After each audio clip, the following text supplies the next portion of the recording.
طيب بسم الله الرحمن الرحيم الحمد لله رب العالمين والصلاة والسلام على أشرف الأنبياء والمرسلين نبينا محمد وعلى آله وصحبه أجمعين وبعد. Alhamdulillah, last week we completed the chapters of the sin of murder and zina, or adultery and fornication, and then the Imam Ibn Qayyim rahimahullah starts the new chapters talking about the gateways to sin. So he said there's four main gateways to sin, and that was the eyesight, the thought, the step, and the action. Or the eyesight, the thought, the speech, and then the step, which is the action. So those are the four main gateways the Imam rahimahullah said leads to sins. So inshallah today we'll cover at least the first two, I hope. And the first one we started with the introduction last week, but I'll review it again, talking about the first madkhal, or the first gateway into sin, which is the glance, or the sight, or the eyes. And I started with talking about some of the miracles of the eye, that the scientists have discovered and have yet to discover more. So we said that the retina contains about 130 million rod-shaped cells, which detect the light intensity, and they transmit the impulses to get the visual and the cortex to the brain. And there's also a million nerve fibers transmitting those signals, right? And they said there's 6 million cone-shaped cells that distinguish the colors in the eye. And with just like a couple of minutes of watching or looking at something, they say there's almost 1 billion or more simultaneous actions that are going on. And the eye, they can handle, like in terms of messages coming in, 500,000 at the same time. So you can imagine how complex the eye is. The miracle of like how the tear ducts inside, they provide just the right amount of lubrication with the exact chemical necessary to clean the eye and protect the eye. If you didn't have that lubrication in the eye, it could dry up and it would become blind, right? Also you have the eyelids and the eyelashes that protects from dirt and bacteria and dust and cleanses the eye, right? And you don't even think about it when you blink. How many times a day do you blink? Imagine if you had to be controlled of blinking, how tiresome that would be. But from the gift of Allah subhanahu wa ta'ala, He's let you, made it automatic for you. And it's a protection for your eyes. Charles Darwin, he said, I found an interesting quote that basically challenged his theory of evolution. He said, to suppose that the eye, with all its inimitable contrivances, could have been formed by natural selection seems, I freely confess, absurd in the highest degree. So he's saying that the idea that the eye could have just come about through evolution is it's his own theory. He's saying it's absurd. It's ridiculous, right? That's how perfect the eye is. Even like the scientists saying that he can't find an answer for it because of how, perfect and how much jobs that the eye does. The main point I wanted to remind us is that even though the eye is 1/4,000 of your body weight, right? If you compare your eyesight or your eyeballs to the body weight, it's 1/4,000, right? That's how small in weight it is compared to the rest of the body. But it takes and processes 80% of the information into your mind, right? So the eyesight is a gift from Allah subhanahu wa ta'ala, and it's a very important gateway into the mind and into the heart. So that's why the Imam is saying how to be very careful of what you look at, what you let come in through your eyesight, because that's a gateway. So to protect it. So he says, وَأَكْثَرُ مَا تَدْخُلُ الْمَعَاصِي عَلَى الْعَبْدِ مِنْ هَذِهِ الْأَبْوَابِ الْأَرْبَعِ فَنَذْكُرُهَا فِي كُلِّ بَابٍ مِنْهَا فَصْلًا يُلِيقُ بِهِ. So these four things the Imam is saying, like we mentioned, the eye, the glance, the thought, the speech, and the step, the action, are the four gateways to sin. Like the sins come through these four gateways, and he said we're going to discuss each one and give it its proper due in each chapter. So the first chapter he starts with is the eyesight, النظرة. فأما اللحظات, like the passing glances, فهي رائد الشهوة ورسولها وحفظها أصل الحفظ الفرج فمن أطلق بصره أورد نفسه موارد المهالك.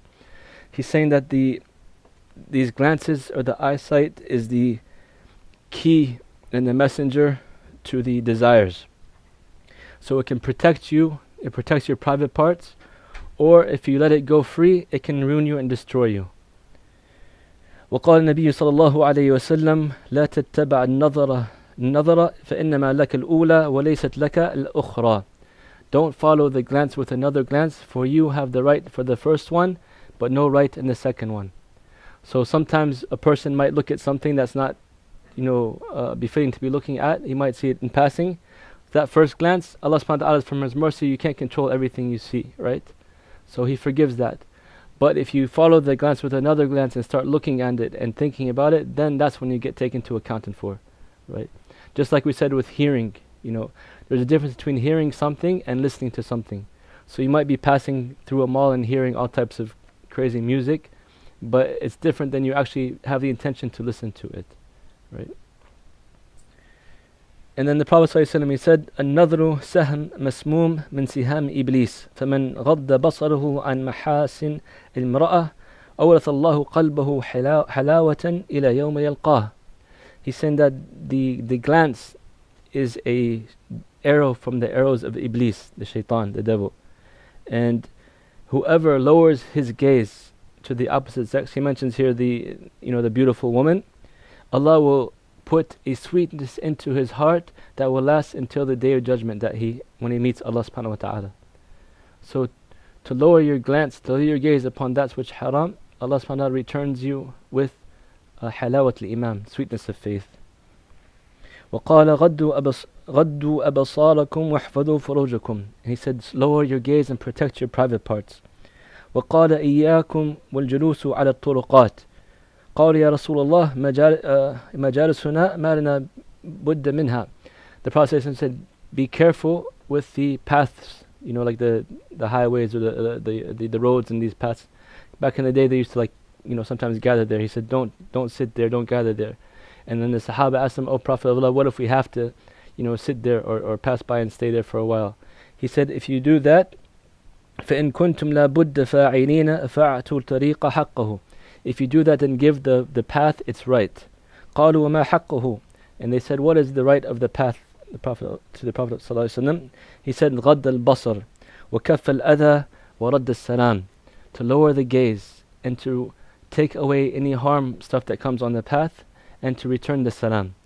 So if a person's going to be, outside in a certain path, the right of that path is to keep your gaze lower, not to look upon those things that are forbidden to you, to take away any type of dirt or things that can cause harm that you see in front of you, and to return the salam. If people pass by and give you salam, to return the salam. That's the right of the path. وَالنَّظْرُ أَصْلُ عامة الحوادث التي تصيب الإنسان فالنظر تولد خطرة ثم تولد الخطرة فكرة ثم تولد الفكرة شهوة ثم تولد الشهوة إرادة ثم تقوى فتصير عزيمة جازمة فيقع الفعل ولا بد ولا يمنع منه مانع. وفي هذا قيل الصبر على غض البصر أيسر من الصبر على ألم ما بعده. So he says that the glancing is the foundation of all the actions that will come upon a person. So the glancing, the looking, brings about the thought, the fleeting thought, khatra. And that brings about pondering, like thinking about it. And that brings about desire.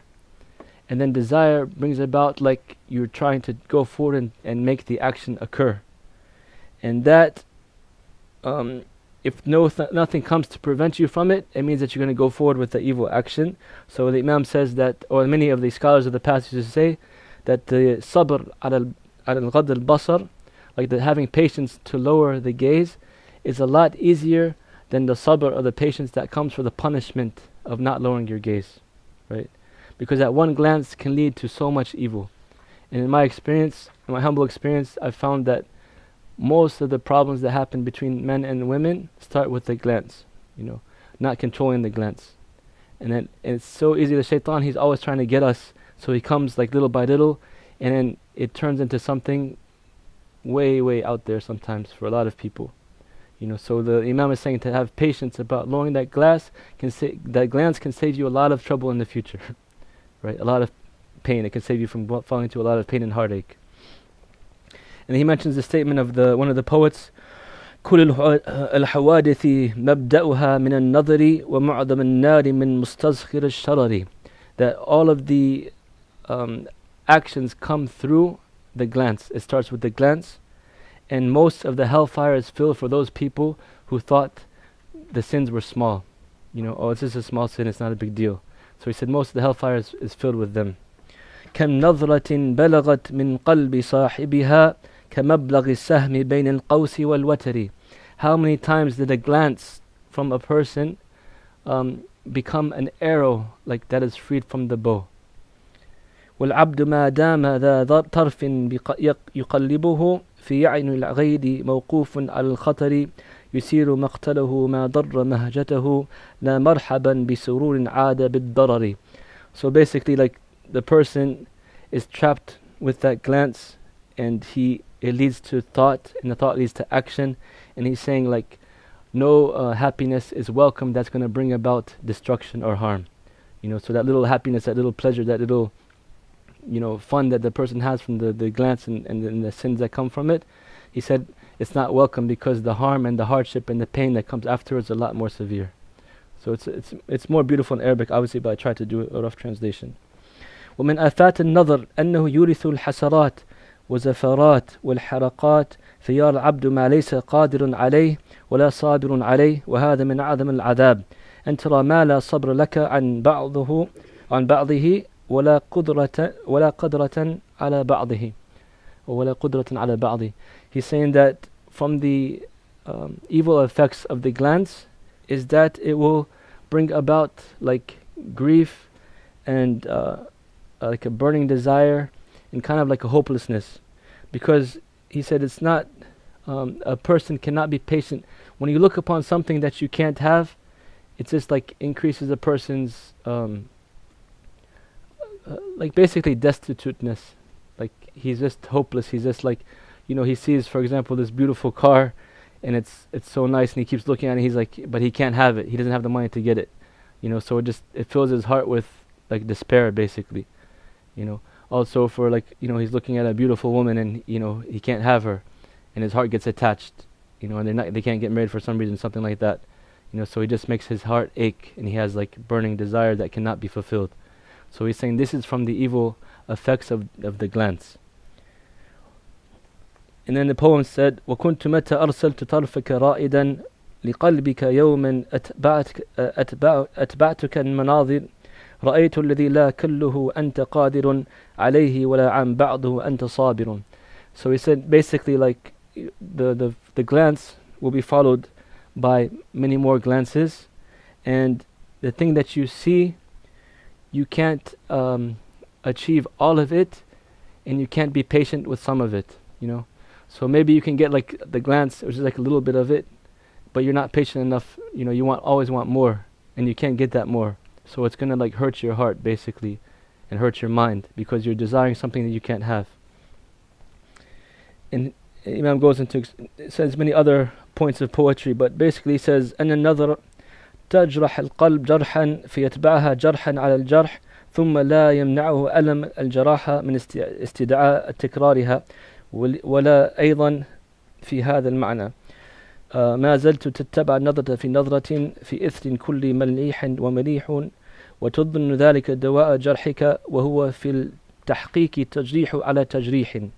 He's saying that basically, like, the glancing, the eyesight, the looking is hurting the heart, right? And it just increases the hurt and the heartache. The more you look, the more your heart yearns that you can't have it, and your more heart aches. And he says in the poem that this glance following a glance is like that the more you look at it, you think you're going to try to get more, but all it is punishment upon punishment. Like you think you can, the person thinks that he can achieve that shahwa, that desire that he wants, that he keeps longing for, but he's not able to do it. So all it does is increase him in pain. So that's the eyesight. Basically, the Imam says, that's one of the greatest pathways to evil, right? The glance. The glance leads to looking, the looking leads to thinking, and then thinking leads to action. So he started with the eyesight, saying to be very careful of not looking upon those things that are not for you to look at, and do not be greedy for those things that you don't possess, because it can lead to heartache. Then he goes to the chapter of thought or thinking. We said after the glance comes the thought, the thinking. That's the other gateway to the haram or to the sins. وأما الخطرات فشأنها أصعب فإنها مبدأ الخير والشر ومنها تتولد الإرادات والهمم والعزائم فمن رأى خطراته ملك زمام نفسه وقهر هواه ومن غلبته خطراته فهو هواه ونفسه له أغلب. So he's saying that the khatarat, the thoughts, are a great affair. From it springs all the good and all the evil. And from it, the thoughts become desires, and the desires become actions. So he's saying that those who can control their thoughts can control their nafs, and they can subdue their nafs, their soul, their lower desires. But those who can't control their thoughts, like their thoughts overtake them, that means that their nafs will overtake that person. So he's saying that what you're thinking in your mind is very important, and that's how you can control the nafs. If you let your mind run wildly, run freely, without having control over it, then the nafs overcomes it, and then the desires and the sins follow. And he says, he quotes the ayah, كَسَرَابِ بَقِيعَةٍ يَحْسَبُ الظَّمْآنُ مَاءً حَتَّى إِذَا جَاءَهُ لَمْ يَجِدْهُ شَيْئًا وَجَدَ اللَّهَ عِنْدَهُ فَوَفَّاهُ حِسَابُهُ وَاللَّهُ سَرِيعُ الْحِسَابِ. That's a mistake here. But basically the ayah about the mirage, the person sees, he's a very thirsty person, and he sees a mirage of water, and he runs to get that water, and when he gets there, there's nothing there except Allah subhanahu wa ta'ala giving him his recompense, basically. So he's saying these thoughts without proper actions, halal actions, is basically like a mirage. It's illusion. And then it's a destruction once you get there.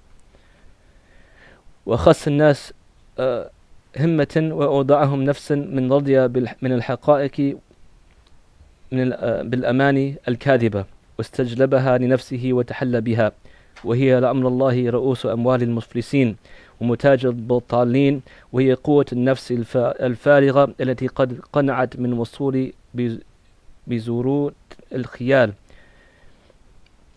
So basically having the improper thoughts, he's saying, is building your hopes and desires upon falsehood, like a bunch of lies. The people that don't have proper thoughts, the thoughts, their nafs is controlling it, they're building it upon false hope, basically. Things that are not going to come true. And this is the key to, he's saying, the poverty, those people that have the big dreams but no action behind it. And he's saying this is the pathway to destruction, and this is what causes a hopeless self or hopeless nafs. وهي أضر شيء على الإنسان, and this is one of the most destructive things to the person. ويتولد منها العجز والكسل وتولد التفريط والحسرة والندم, and it comes from this. It brings a person laziness and the inability to achieve things, right? And it comes from that also having regret, So the person he's talking about, basically the ones that have these big dreams they're not built upon reality, all these goals. He puts all his hopes and his thoughts in that, and they're not built upon anything, not doing any action for it. So he's saying all these thoughts basically is making him a loser, basically. He's not having any action behind it. In fact, he gets lazy, because the goals are so big and so out of his reach. He just sits down and does do nothing because he's overwhelmed by it, right? And a mu'min, he's not like that. He's pragmatic. We could say we're pragmatic optimists. So we're optimistic. We always hope for the best, but we're pragmatic in the sense that we are realistic in the sense that we make realistic goals, right? So you don't have fake goals and build your whole hopes upon something that's impossible to achieve. وذلك لا يجدى عليه شيء وإنما مثله مثل الجاعل والظمآن يسور في وهمه وصورة الطعام والشراب وهو لا يأكل ولا يشرب. Like the person, he's saying, that is starving and thirsty, right? but he's not doing any actions to get food or drink, but he's thinking about these beautiful 7-course meals with beautiful drinks and food, all types of delicious foods and everything like that. But he himself is starving and he's thirsty. He doesn't have nothing with him, right? He's comparing these improper thoughts to this type of situation. The person having all these type of crazy dreams, he's going to have 4 beautiful model wives and the Mercedes and Lamborghini, and he's working in McDonald's, basically, and not praying and not doing anything like he's supposed to be doing. And he thinks that, it's fine to have high hopes, but you should always temper them with reality and take the steps that are needed to achieve those goals, right? So the Imam, he's going to go to now talking about what the proper thoughts are. إنما شرف النفس وذكاؤها وطهارتها وعلوها بأن ينفي عنها كل خطر لا حقيقة لها ولا يرضى أن يخطرها بباله ويأنف لنفسه منها. So he's saying, for the sharaf of the nafs, the honor of the nafs, the soul, to make it honorable and to make it intelligent and to make it pure and full of light, then the mu'min, the believer, he should negate all these type of fruitless thoughts. All these extra thoughts that are not built upon reality, that do not help in your deen or your dunya, don't waste your time thinking about them. This will raise your nafs up to a higher level. They'll become pure. And he says the khatarat, the thought process, can be divided into 4 main foundations. The first one is تجلب بها منافع دنياهم, that which he can achieve benefits for his dunya. The second one, يستدفع بها مضار دنياهم, that he can keep away harmful stuff in his dunya. The third one, يستجلب بها مصالح آخرته, he brings about good things for his next life. And the fourth one, يستدفع بها مضار آخرته, he thinks about those things that will prevent harm in his next life. So he's saying these are the 4 foundations of thought, right?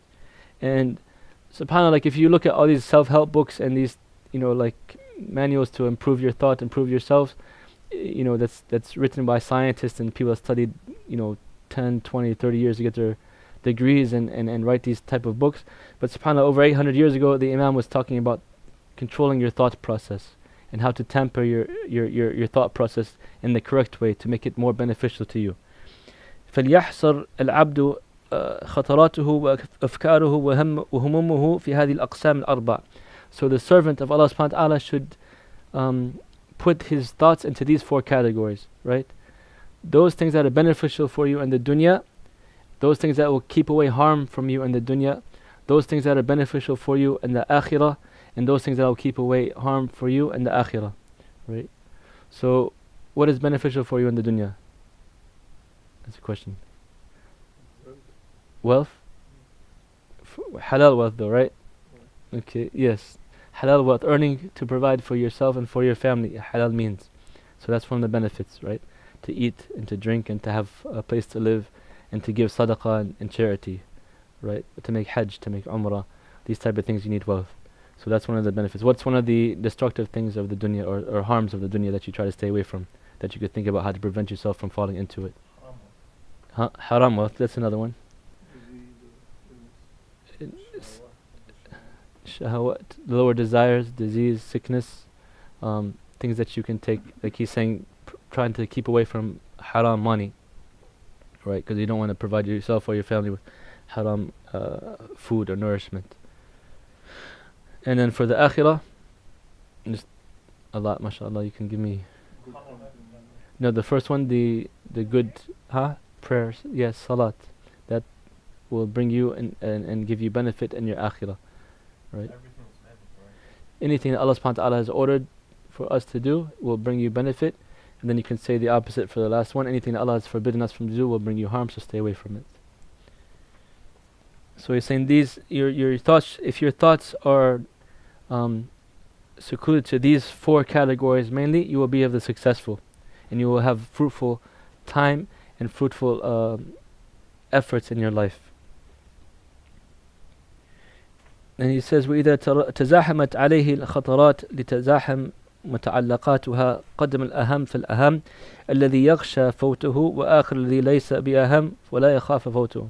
So he's saying, so say your time is limited, So some of these things, they start crowding together. What should you do? You know, he says that you should pick the most important first and put that first. So you have levels, right? So like for example, you have the salat fard at the time. It's there.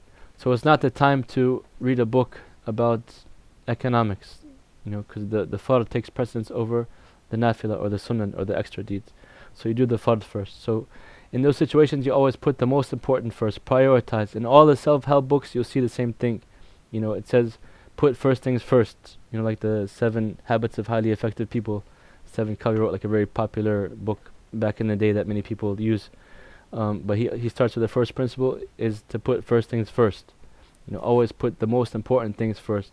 If you focus on the less important things, it'll take away your time to do the more important things. And that's one of the tricks of the shaitan. You know, he wants, if he can't get you to do the haram, he tries to get you to do something less beneficial for you. You know, so always try to prioritize, and you put Allah subhanahu wa ta'ala's pleasure first and foremost. And then, you know, after that you can go to the lesser things, right? But always try to put Allah first. So he says it further can be classified so you can have a better understanding. Muhim la yufut wa ghayru muhim walakinnahu yufut. So the important thing that, you know, won't be missing, and the less important thing that can be missing, right? ففي كل منهما ما يدعو إلى تقديمه فها هنا يقع التردد والحيرة. فإن قدم المهم خشي فوات ما دونه، وإن قدم ما دونه فاته الاشتغال به عن المهم. وكذلك يعرض له أمران لا يمكن الجمع بينهما ولا يحصل أحدهما إلا بتفويت الآخر. فهذا موضوع استعمال العقل والفقه والمعرفة. So there's going to come times where there's going to be like 2 things of equal importance, or one thing, if you can only do one thing at a time, right? Like, so the most important thing, he's saying, you have time to do it, and the less important thing, you don't have time to do it. So what should you do?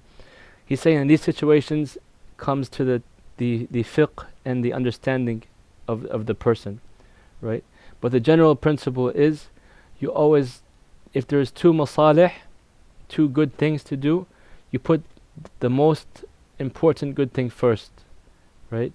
And if there's 2 evils that must come about, you do the lesser of the 2 evils, right? In the famous story they have of Ibn Taymiyyah rahimahullah during the time of the Mongols, right? So they saw, he was with his students, they were walking, and he saw the Mongols, they were drinking wine and getting drunk and, you know, doing foolishness. And the students asked Ibn Taymiyyah, like, aren't you going to forbid them from drinking wine? You know, it's haram. And then Ibn Taymiyyah responded by saying, yes, drinking wine is haram, but the spilling the blood of the Muslimin is more haram. If they were to be not drunk, they would be with their wits, and they would go and cause more destruction and kill more Muslims. So in this case, it's the lesser of 2 evils, right? So the Muslim, the faqih, the one who has understanding, always he able to understand, to pick the most important of 2 good things, the greater of the good, and to if he has to, take the lesser of the 2 evils. That's the principle of the religion. And also they said, dar al-mafasid muqaddam ala jab al-masalih. Preventing evil takes precedence over bringing a good, you know. So the Muslim Islam always tries to prevent greater evil and tries to prevent harm. La darara wa la dirar. There's no harm in the religion. You know, Allah subhanahu wa ta'ala has written easiness for us. So the wise one is able to distinguish this, and it comes with studying and consulting and learning from the ulama. Right? Alaykum as-salam wa rahmatullah. So والتحكيم في هذا الباب للقاعدة الكبرى التي عليها مدار الشرع والقدر وإليها مرجع الخلق والأمر، وهي إثار أكبر المصلحتين وعلاهما وإن فاتت المصلحة التي هي دونها، والدخول في أدنى المفسدتين لدفع ما هو أكبر منها. So summarizing all these principles, he says that the principle, the thing that all the scholars, the Islamic legislation is built upon, and even the qadr of Allah subhanahu wa ta'ala, is that you go and you put the greatest of the 2 benefits first, even if it means missing the lesser benefit. And you take the lesser of 2 evils right, even if that means not being able to prevent all evil. So that's the main qaida that we should come with from this lesson. Always, if there's a bunch of different good things you can do at the time, pick the greatest of the good thing you can do. If there's a couple of evils that have to come to you, you pick the least of the evils that you have to, allow to affect you. خطرات العقل. So the thought process of the mind.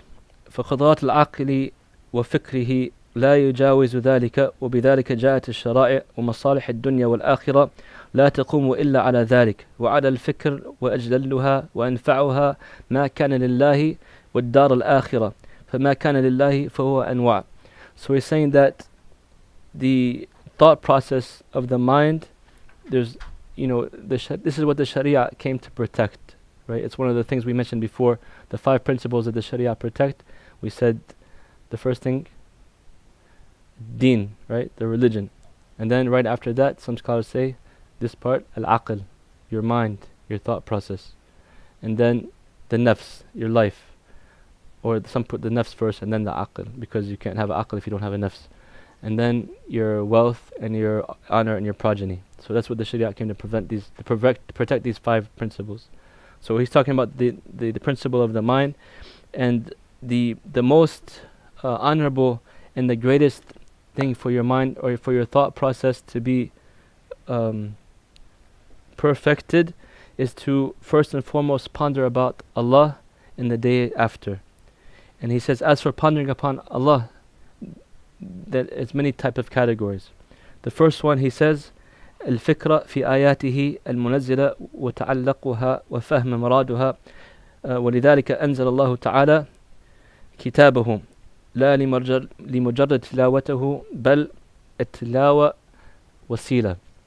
So the first thing that a person can ponder upon and think about and use his mind in a proper way with is to ponder upon the ayat that Allah has revealed to us, meaning the Quran. And he says that it's not just for recitation purposes, right? The Quran was not sent just to recite. The Quran was sent to be acted upon and to be thought upon, right? So it's a way, the recitation is a sabil, it's a way to get to the understanding and comprehension and action.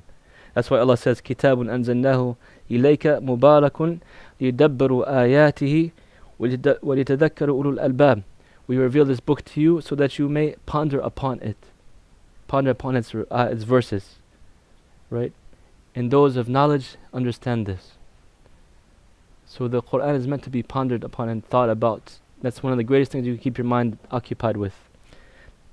قال بعض السلف أنزل القرآن ليعمل به فاتخذوا تلاوته عملا. The Quran was revealed, the Salaf used to say, as a means to act upon it.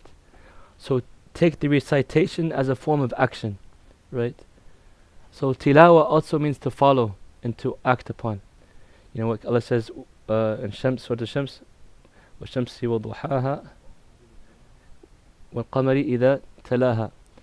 Tilaha doesn't mean to read in this sense, it means to follow. The moon is following the sun. So the Quran is meant to be followed and to acted upon and put into action. It's not just recitation. The meaning of the Quran is to act upon it. That's why it was revealed. ثاني الفكرة في آياته المشهودة والاعتبار بها واستدلال بها على أسمائه وصفاته وحكمته وإحسانه وبره ووجوده وقد حض الله سبحانه عباده على التفكر في آياته وتدبرها وتعلقها وذم الغافل عن ذلك. The second thing that you can use your mind in a proper fashion for is to ponder upon his ayat al-kawniyah, like basically the physical ayat he has sent down upon us, looking upon nature and looking upon things that will make you realize his great and beautiful names and attributes. It will increase your iman. Like Allah says, إِنَّ فِي خَلْقِ السَّمَاوَاتِ وَالْأَرْضِ وَاخْتِلَافِ اللَّيْلِ وَالنَّهَارِ لَآيَاتٍ لِأُولِي الْأَلْبَابِ. Verily, in the creation and the heavens and the earth and the difference of the night and the day is a sign for those who have knowledge or understanding. So this is another thing to ponder upon. After the ayat of the book, the ayat of the creation of Allah subhanahu wa ta'ala. It will increase your iman and it will increase your belief in his characteristics and his goodness to us.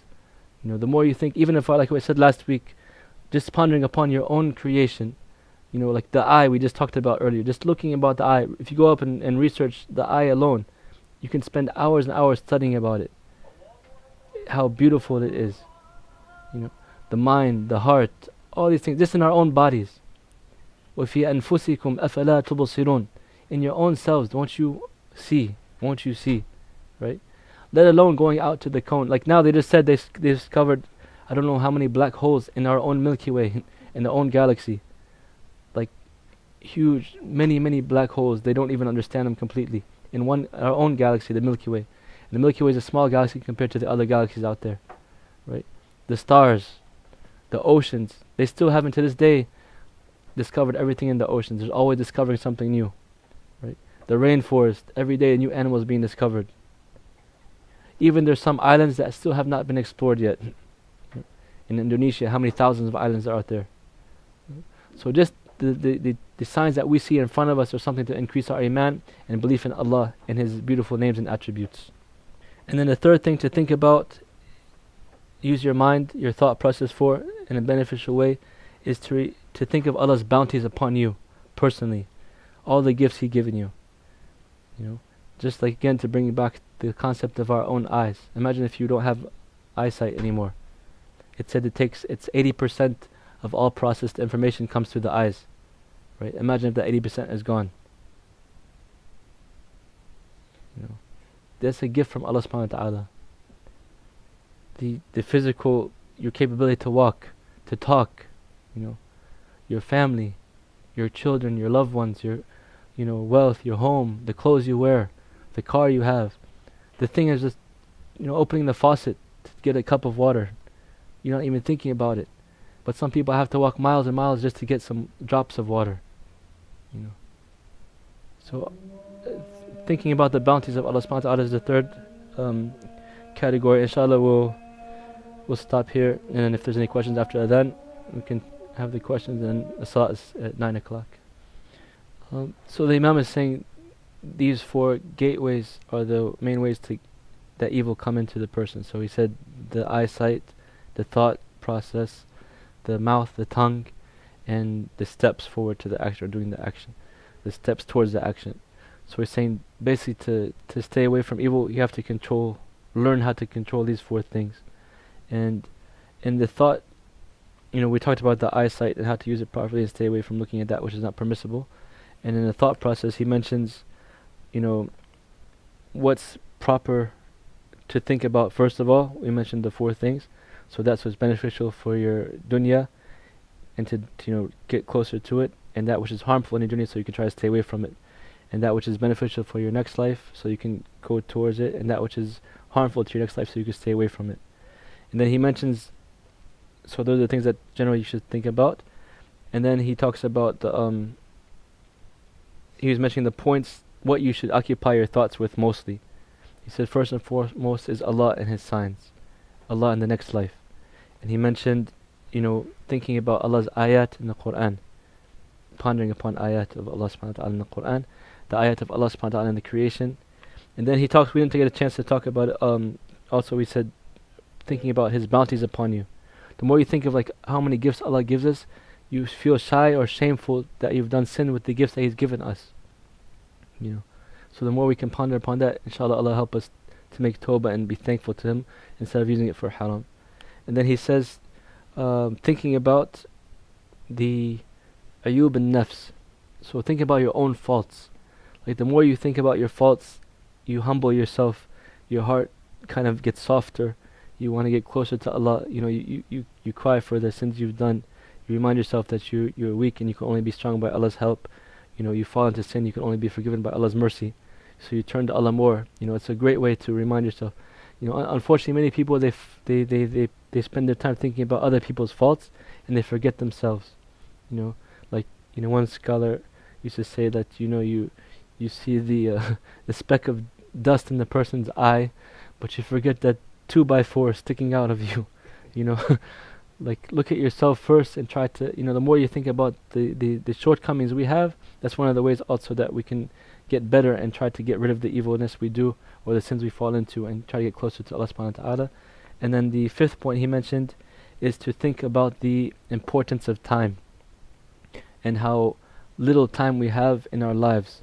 And every second that passes is part of our life going away that you can never get back. So the more you ponder upon the importance of time, the more you can use it wisely. And you'll feel regret for all the time that we wasted. And we'll feel regret for any time we spent in sin. Because all that time is, against us, or it's just lost. But only the good deeds is the time that counts, that'll bring us to Allah subhanahu wa ta'ala. Right? We're gonna be so grateful for in the next life. That's forever. So thinking about these things, inshallah, will help you to overcome the evil and to better the self. And inshallah, we'll start back next week from that those last 2 points, a little bit more detail. سبحانك اللهم وبحمدك أشهد أن لا إله إلا أنت أستغفرك وأتوب إليك. جزاكم الله خيرا. Get ready for salah, inshallah.